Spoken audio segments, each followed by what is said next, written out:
Good morning. Or afternoon, actually. So, my name is Ray Rose. I'm the Undersheriff with Lake County Sheriff's Office, and they told me I only have 45 minutes, so I'm going to really talk fast so I can get through this. One of the things that I wanted to do was try to give you a perspective from the law enforcement side of this, and as well as with some conversation about what happens in the Lake County Jail, because those are issues that impact the entire county. So when we talk about homelessness, that's the umbrella and the correlation to everything else that's going on. Homelessness, mental health, drug addiction, all of those things affect all of us in different ways.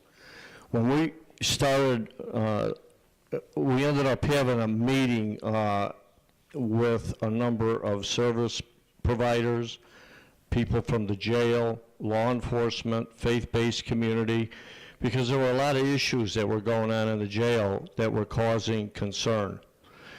And so we called this meeting and we sat down and we met with folks. There were probably about 23 people there, and we started having a conversation about specifically with mental health issues and the homelessness issue, and how does that impact what's happening in the jail. And when we looked at what was happening in the jail, it became pretty clear that the issue we were trying to talk about is not just a jail issue, it's a community issue. So when we started putting our heads together and we started finding out that there's replication that's going on all over the place.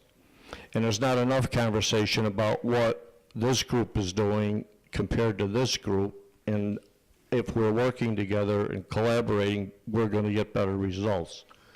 So when we talk about mental health and what is the impact of that, so what does mental health issues look like in a jail? Well, we have inmates that take their clothes off, they urinate all over the floors, they defecate all over the floors, they roll around in it, they rub feces all over the walls, all over themselves. When they're found incompetent for trial and they're supposed to be sent to a facility, there's only 5 that are open in the state.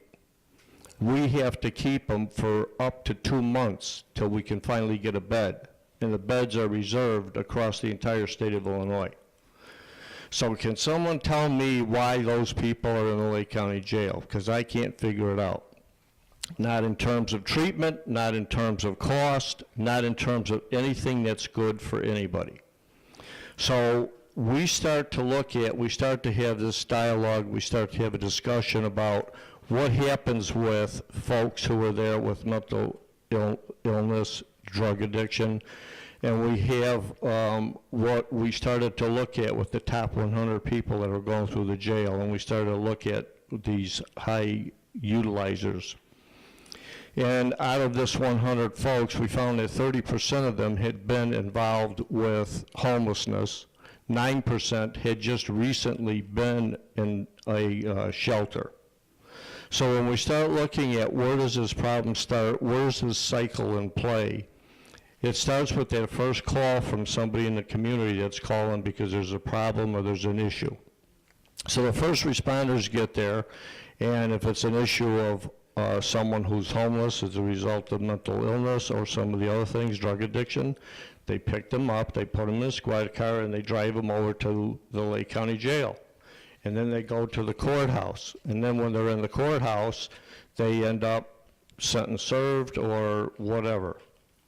But in the meantime, if you look at that block of time, if there's a mental health issue, for example, they're getting treatment, they're getting counseling, and when they're in court, there's a sense of stabilization that occurs. And then they get put back out on the street, and now there's no more treatment, no more medication, and the cycle starts all over again. So we have to look at and put something in place that's going to allow us to intervene and break that cycle.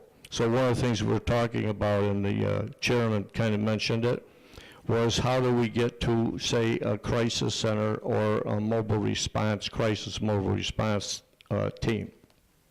So that when that first responder gets there and is able to make a determination that this person is sick, mental illness is a sickness, drug addiction is an illness as well, And we've got to start treating these things and looking at them the appropriate way. Putting them in jail is not where they should be. So we kind of are at a fork in the road here on, is this a criminal violation or is this a mental health treatment issue? And if it's a mental treatment issue, where do we take them? Because the police officer, that first responder, is not equipped to deal with, treat, or be able to handle that. So that's where our focus is. Those are things that we're having dialogues about, a lot of dialogue about it. Where do we take these folks and how do we get them the treatment they need? If it's a criminal violation, absolutely bring them to the jail. But when you look at the population of the jail, we're up running about 650 people a day now, which is really starting to be high, and it's going up. The drug addiction side of this, there's things that we're doing in conjunction with the health department. There's a lot of help from the health department. We've got grants through the health department on jail diversion. How do we break that cycle? We're getting funding and looking to hire a director to oversee that program so that we can look at breaking the cycle that they're not coming into the jail, that they're going through and getting treatment. We're also looking at and going through a process now on pre-arrest diversion. Pre-jail, pre-arrest, so that we can deal with them on this side of the equation, that they're not even in the criminal justice system. They shouldn't be in the criminal justice system. So one of the other things that we look at and we talk about how do we train these police officers, one of the goals that we have is the CIT training, crisis intervention training. Our goal is to get every single police officer in the county of Lake trained with CIT training. Are we going to get there? I don't know. Last year we were at 6%, had 80 police officers in the county trained. So far this year it's pushed up to over 13% with 181 trained. We have a class that just started today where the Lake County Sheriff has hired these people being the instructors. So the state of Illinois has 4 teams, teams that go to 4 locations in the entire state of Illinois to do this certified training. The entire state of Illinois has 4 training classes that they do a year. Think about that. So a lot of this stuff is ridiculous on where we're at and how we're able to respond to things. So out of the training budget for the sheriff, we got the Training Standards Board to change the requirement, and we now have 45 people in a class. Actually just started today with 45 law enforcement officials from the county of Lake in this training.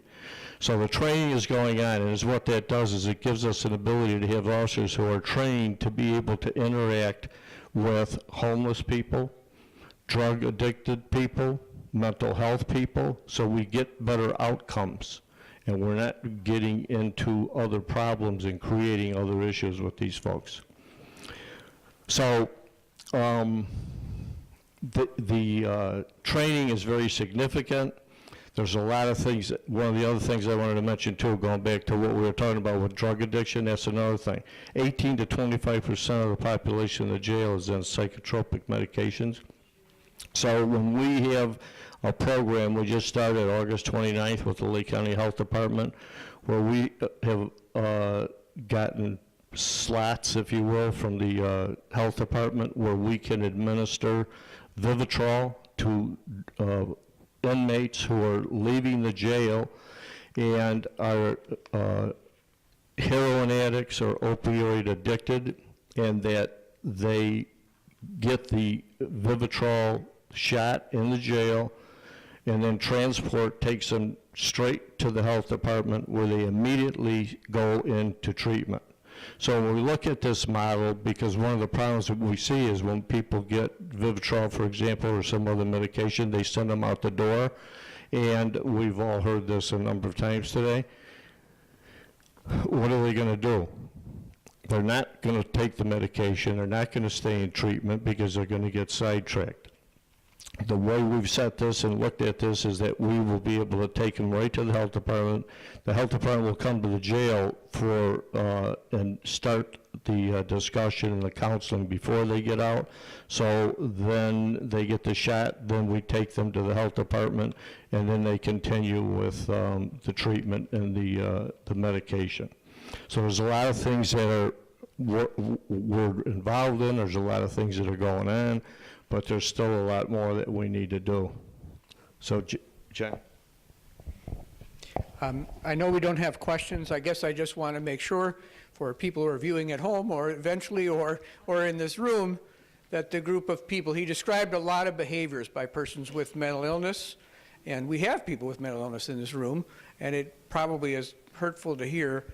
It unfortunately is the absence of medication when a person first comes in to become symptomatic or they were not on their medication. Once they're on their medication and working with the provider in the community, I did that work. So there are 10,000 people in Cook County Jail, and I took the very smallest sliver of people who had the most severe mental illness to the point where the forensics director for the state said, can't you take easier people? And we used the assertive community treatment model that was used, and we put people into housing, and they did fine.